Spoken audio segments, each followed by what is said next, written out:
Bonsoir et merci de nous retrouver pour cette seconde partie d'émission. L'actu vue par les médias consacrée donc au décryptage de l'actualité de la semaine en Sarthe. Ce soir, pour ce débat, nous recevons sur notre plateau Marc Genetti de Nostalgie et Cédric Menuet du Journal des Entreprises. Bonsoir à tous les deux. Bonsoir Marion.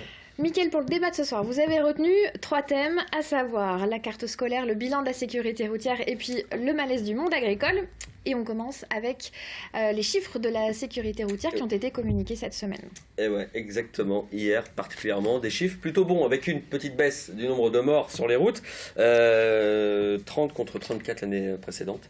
Par contre, plus de blessés, plus de 300 blessés, avec un discours qui a changé, un discours de fermeté de la préfète et du procureur. Plus de contrôle, des témoignages chocs, de blessés, on en a vu un dans ce journal. Est-ce que c'est la solution, cette répression et ces témoignages chocs pour faire baisser un nombre de morts peut-être en deçà duquel on ne pourra peut-être pas aller? Est-ce que c'est la solution, la répression?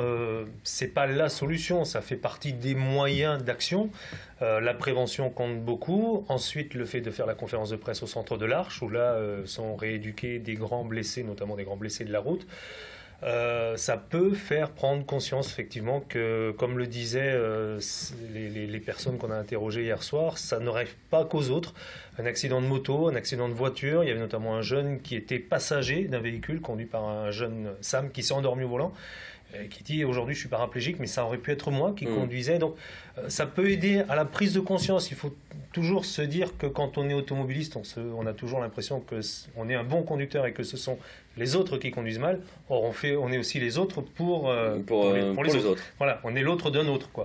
Et donc je pense que la prudence, le respect des limitations, le respect des règles, le respect du code de la route, c'est par là, avant tout, qu'on arrivera à véritablement faire baisser. Mais ça passe par l'éducation, c'est un long travail.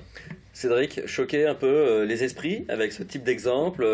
Oui, on voit très bien que même par la nouvelle campagne nationale de la sécurité routière qui met en avant les victimes, entre guillemets, collatérales, en fait, voilà, c'est les parents, les familles, les amis. Montrer que l'entourage subit aussi la perte d'un être cher ou subit même le handicap causé par un accident. Donc on voit qu'on est aussi dans cet aspect de prévention très global où vraiment on englobe vraiment les à côté, la famille, pour justement inciter justement cette prudence sur la route et dire mais attendez, vous faites aussi du mal à vous-même, aux autres et surtout à ceux que vous aimez et qui vous aiment. C'est ça le message.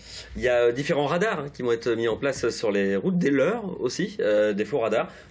Un mot sur ces faux radars. Est-ce que vous pensez que c'est pertinent un faux radar sur une route?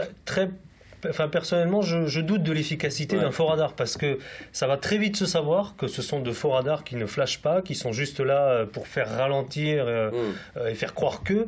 Mais à mon avis, à très très brève échéance, tout le monde saura que ce sont des radars en carton entre guillemets et que voilà. Ça ne marche pas. Donc je suis assez perplexe sur l'utilité des faux radars. Très franchement. Oui, d'autant que on le voit sur les réseaux sociaux, sur différents sites spécialisés, on a des cartes de radar. Donc au bout d'un moment, les radars leurres, cette nouvelle mesure, on va avoir des cartes de radar leurres et tout le monde n'y prêtera plus attention. Donc l'initiative est louable, mais en fin de compte, ça ne tiendra pas sur la durée. Ça tiendra pas sur la durée, quoi. On passe au second sujet, le salon de l'agriculture qui s'est ouvert dans un climat très tendu. Eh bien oui, crise agricole, beaucoup de manifestations, des sifflets à l'accueil du président de la République et des différents ministres. Malgré tout, est-ce que ce salon, ça peut être une pause, une bouffée d'air pour les agriculteurs dans cette crise qu'ils traversent? Je crois que c'est surtout l'occasion pour eux de faire entendre leur malaise qui est réel. On le redira jamais assez. C'est vrai qu'il y a un malaise agricole. Après, la façon de manifester ce malaise aujourd'hui, à mon avis, c'est pas la bonne façon. C'est pas en insultant les ministres, le président de la République, etc., que ça va résoudre les choses.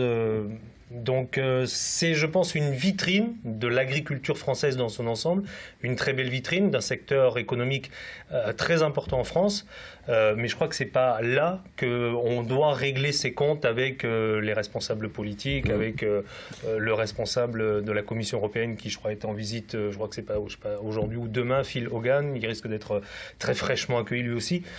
Donc bon, c'est un peu ce qu'on disait la semaine dernière. Je pense qu'ils se trompent de cible en dégradant, en cassant le stand du ministère de l'Agriculture. Et de Charal aussi. Et de Charal également. Enfin, encore que Charal, non pas que je légitime la violence. Moi, ce que vous disiez la semaine dernière, c'est que les transformateurs sont une cible a priori. Voilà, je plus pense que légitime. les actions à mener de blocage, plutôt que d'aller bloquer des routes, d'aller brûler des pneus, je pense que bloquer sur la durée quelqu'un comme Charal, par exemple, à mon avis, ça aurait à terme peut-être un peu plus de poids et ça aurait une autre image dans l'opinion publique plutôt que là d'aller détruire un stand ou d'aller brûler des pneus.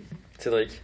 Oui, même avis là-dessus. Après, je nuance un petit peu toutefois sur tout ce qui peut être action envers les distributeurs. Il ne faut pas oublier qu'on a quand même des règles de concurrence qui sont très strictes et que les distributeurs aussi ne peuvent pas non plus, ont certes plus de marge de manœuvre, mais sont obligés eux aussi d'appliquer certaines règles qui les obligent aussi en termes de concurrence à ne pas faire n'importe quoi et ne pas privilégier justement les acteurs de proximité, mais à privilégier la libre concurrence, donc le prix.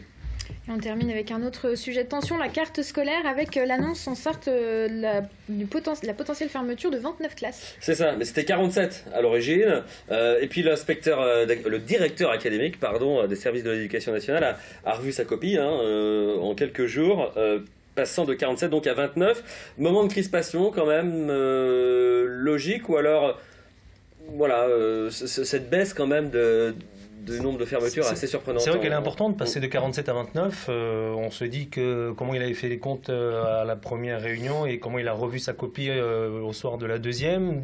Certainement que la pression mise par les parents d'élèves, par les municipalités, en disant attention, chez nous il va y avoir des arrivées, il y a à prendre en compte telle ou telle problématique. Il a revu sa copie. Bon, bien sûr, les communes dans lesquelles il y a des fermetures, ça va toujours continuer à grogner. C'est un petit peu le même schéma qu'on retrouve chaque année à cette période-ci, où il y a le projet de carte scolaire avec les crispations, une révision, et ensuite on va attendre la rentrée, les comptages, les fameux comptages au jour de la rentrée, pour affiner les choses. Voilà. C'est, rappelons-le, la première carte de ce directeur académique de l'éducation nationale. Cédric, c'était peut-être aussi une posture, dire dès le début...